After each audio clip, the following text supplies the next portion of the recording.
রক্তদানের নজির রামপুরহাটে 919 জনের স্বেচ্ছায় রক্তদান। গ্রীষ্মকালীন রক্তের চাহিদা মেটাতে রামপুরহাট বিধানসভার বিধায়ক ও রাজ্য বিধানসভার ডেপুটি স্পিকার আশিস বন্দ্যোপাধ্যায়ের উদ্যোগে রবিবার এক রক্তদান শিবিরের আয়োজন করা হয়। শিবিরটি অনুষ্ঠিত হয় রামপুরহাটের গান্ধী ময়দানে। এই শিবিরে স্বতঃস্ফূর্তভাবে অংশ নিয়ে রক্তদান করেন 919 জন। এত বড় সংখ্যায় রক্তদানে নতুন নজির। আশিস বন্দ্যোপাধ্যায় জানান, গ্রীষ্মে রক্তের সংকট দেখা দেয়, তাই এই রক্তদান শিবিরের আয়োজন। রক্তদাতাদের সম্মান জানিয়ে চারা গাছ ও মেমেন্টো দেওয়া হয়।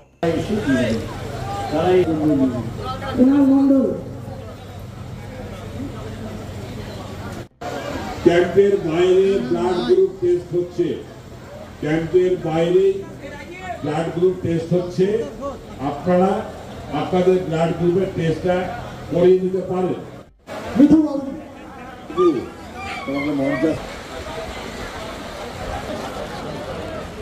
মহাপতি আপনাদের খাবারের coupon Anil Majumdar জেনপাস ANM GNM NEET JEE ইত্যাদি সরকারি মেডিকেল ও ইঞ্জিনিয়ারিং পরীক্ষার কোচিং নিতে চান?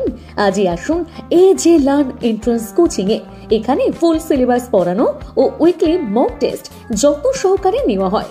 মনে রাখবেন, সরকারি বা বেসরকারি কলেজে এই কোর্সগুলিতে ভর্তির জন্য প্রবেশিকা পরীক্ষা বাধ্যতামূলক। ঠিকানা রামপুরহাট ভাটসারা মোড়, স্পন্দন নার্সিং হোমের পাশে। ফোন নম্বর 7365847531। এটা তো রক্তদান উৎসবে অনেকেই এসছেন দেখছি, সকাল 8টা থেকে শুরু হয়েছে এবং প্রচুর জন রক্ত দিতে আসছেন এবং সন্ধ্যে পর্যন্ত রক্ত দেবেন, 1000 পেরিয়ে যাবে, 1000 তো কিছুই পেরোবে। এবং তারপরে আমরা এখানে একটা করে গাছ দিচ্ছি, সচেতন হয়ে দিচ্ছি তাদের যে পরিবেশ সম্পর্কে সচেতন হোক। রক্তদান একটা বিশাল দান এবং এটা মহৎ সমাজ। এটাতে আমরা খুব আনন্দিত যে সবাই এবং সব ছেলের মেয়েরা তারা অংশগ্রহণ করছে। এটা অত্যন্ত না। লক্ষ্যমাত্রা কত রয়েছে? 1000-এর উপরে।